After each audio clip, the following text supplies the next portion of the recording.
오늘 이 아침에도 하나님의 은혜를 사모하여 기도의 자리에 나아오신 모든 성도님들을 환영하고 축복합니다.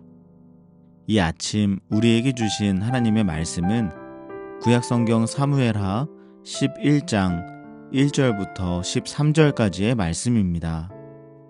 그 해가 돌아와 왕들이 출전할 때가 되매 다윗이 요압과 그에게 있는 그의 부하들과 온 이스라엘 군대를 보내니 그들이 암몬 자손을 멸하고 라빠를 에워쌌고 다윗은 예루살렘에 그대로 있더라.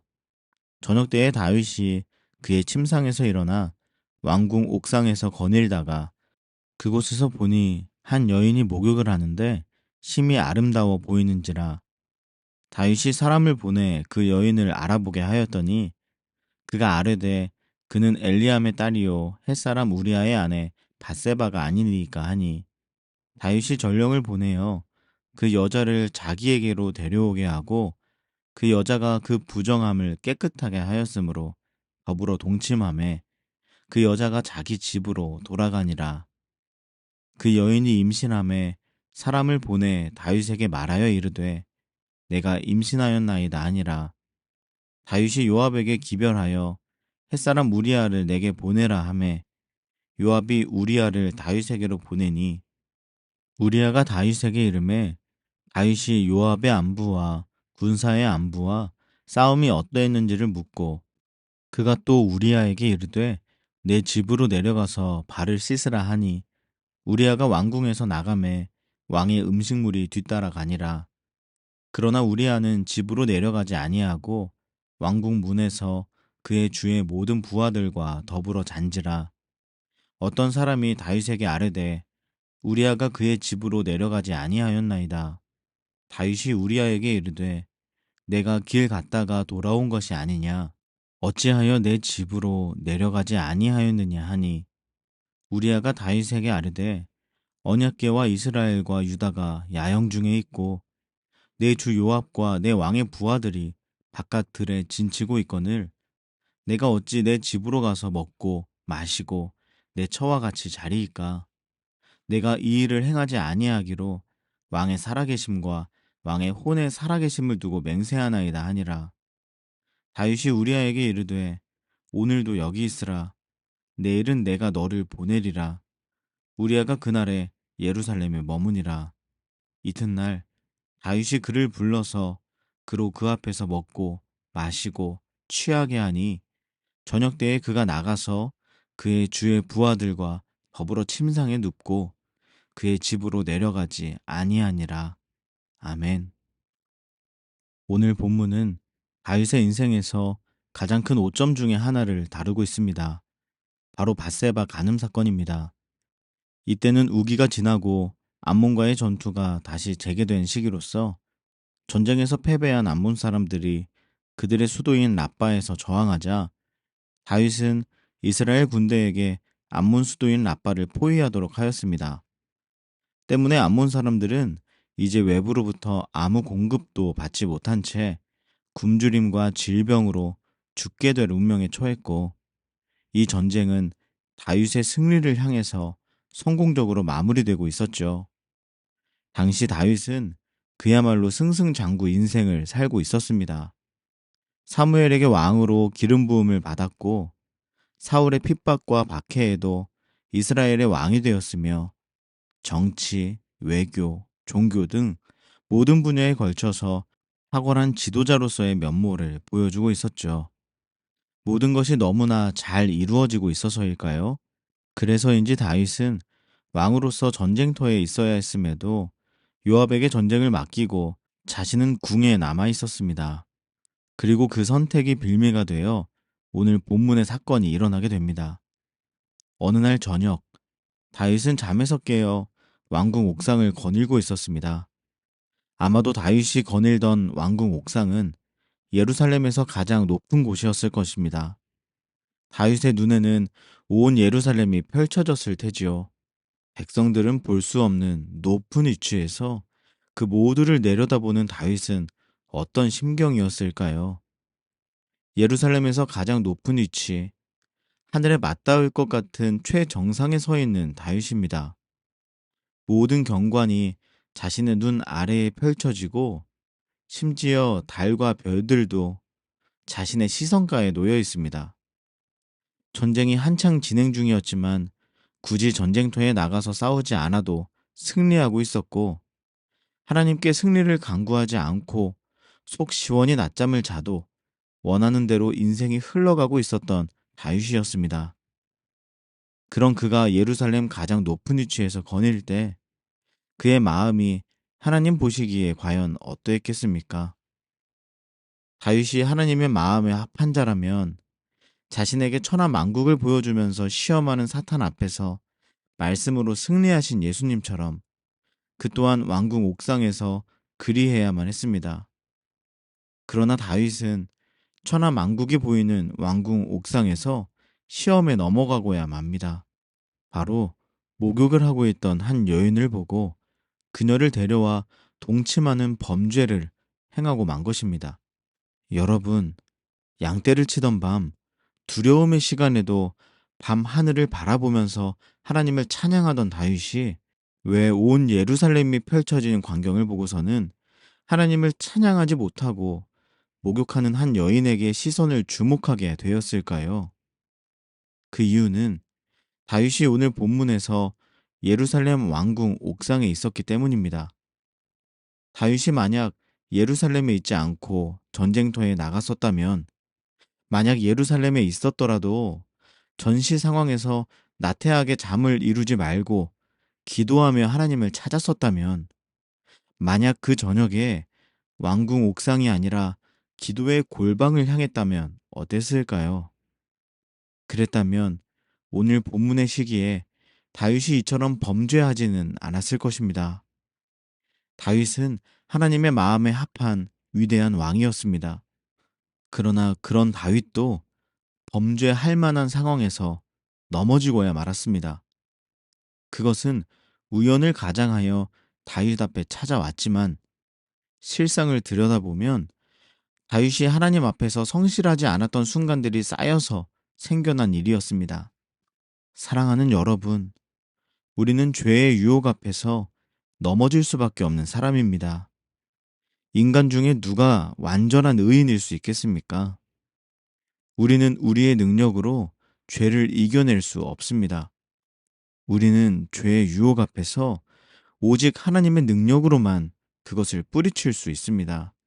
그런데 우리가 하나님께 나아가야 할 때 그리하지 않고, 하나님의 말씀을 보아야 할 때 그리하지 않고, 하나님께 기도해야 할 때 그리하지 않는다면 그것이 쌓이고 쌓여서 결국 죄의 유혹 앞에서 다윗처럼 무기력해질 수밖에 없는 것입니다. 오늘 이것을 기억했으면 좋겠습니다. 예수님 없으면 우리는 의인이 아닙니다.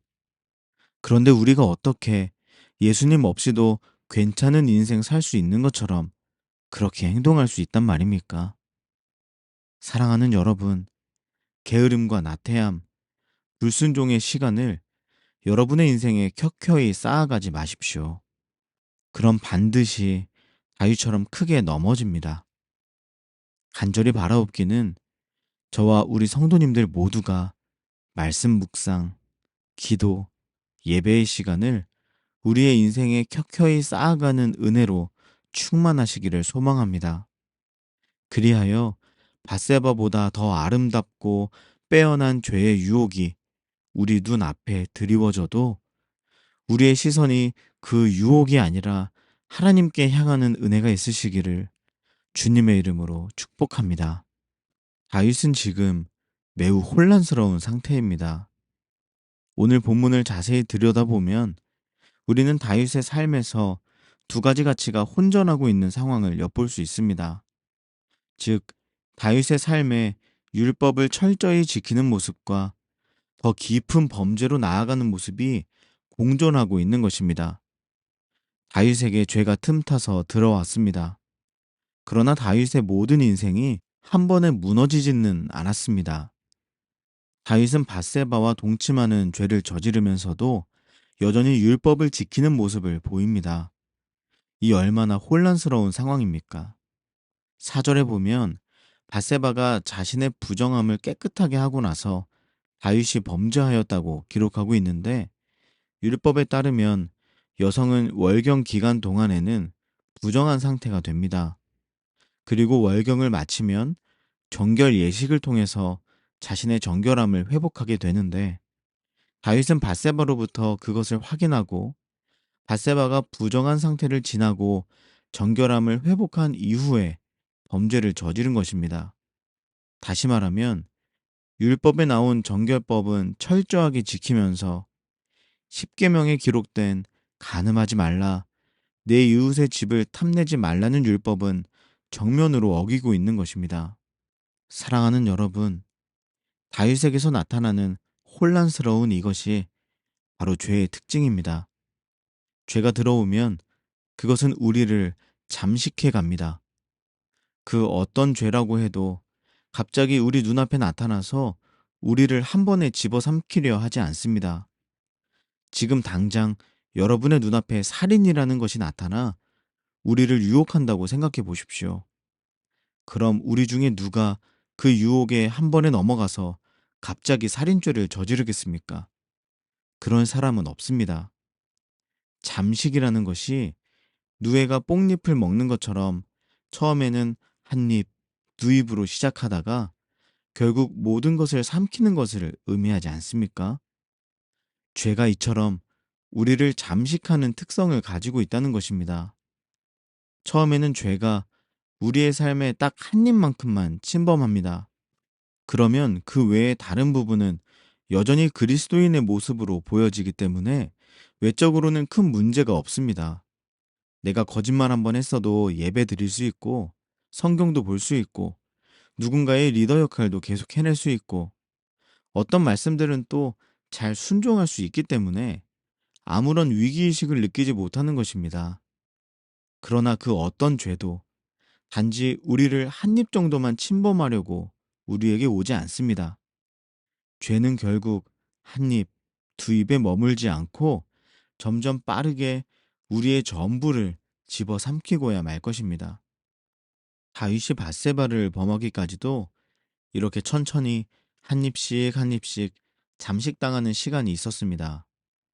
전쟁터에 나가지 않았던 나태함, 하나님을 붙들지 않고 잠을 이루었던 영적 게으름, 왕궁 위에서 모든 것을 내려다보면서도 그것을 주신 하나님을 기억하지 않았던 교만함, 밧세바에 대해 눈으로 한 간음, 마음으로 한 간음, 육체로 한 간음, 그리고 권력을 남용하여 그것을 은폐하려는 능욕, 또 내일 본문에 등장하지만 결국 살인에 이르기까지 다윗은 그렇게 한 입씩 한 입씩 자신을 잠식하는 죄에게 삼켜지는 것을 허용하고 있었던 것입니다. 그러나 여러분, 다시 바꾸어 말하면 그것은 그만큼 우리에게 기회가 있다는 것을 의미하기도 합니다. 다윗은 그렇게 죄에게 잠식되어 가는 상황에서도 율법을 가까이 하고 있었습니다. 그렇다면 언제든지 율법의 말씀을 통해서 죄를 끊어내고 다시 회복할 수 있는 기회가 그에게 너무나 가까이 있었다는 것입니다. 사랑하는 여러분, 혼란의 시기에도 기회는 있습니다. 우리가 죄로 인해 고통스러워하고 있을 때에도 하나님의 말씀이 여러분 가까이에 있음을 기억하십시오. 하나님의 사람이 여러분 곁에 있음을 또한 기억하시기 바랍니다. 그리하여 우리가 비록 죄에 잠식되어 가고 있는 혼란 중에 있을지라도 그때에도 다시 하나님께 나아갈 수 있는 기회가 여전히 우리 가까이에 있음을 기억하는 은혜가 우리 모두에게 있기를 축복합니다. 부디 작은 틈을 타 죄가 우리 삶에 들어온다 하여도 그것이 우리의 모든 것을 집어삼키도록 허용하지 마시고 그때에도 우리에게 말씀하고 계시는 하나님을 기억하며 그때에도 언제라도 하나님께 돌아갈 수 있는 말씀이 우리 곁에 있음을 기억하며 그 기회의 순간을 붙잡으시는 저와 여러분 되시기를 주님의 이름으로 간절히 축복합니다. 함께 기도하시겠습니다. 첫 번째 기도 제목입니다. 오늘 말씀을 통해 작은 불순종이 쌓여서 결국 유혹에 넘어지는 다윗의 모습을 보았습니다.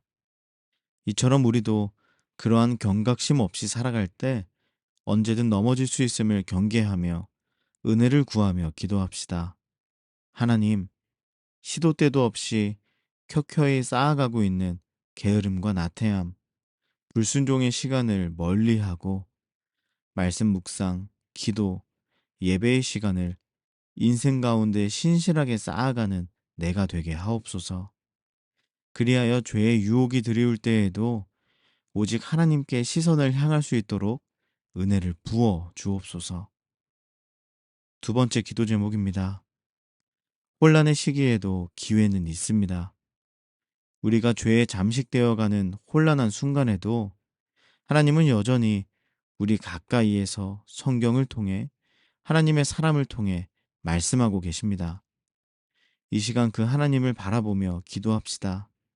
하나님, 죄에 잠식되어가는 혼란한 상황에서도 여전히 말씀하시는 하나님의 음성을 들을 수 있도록 영적 민감성을 주시옵소서.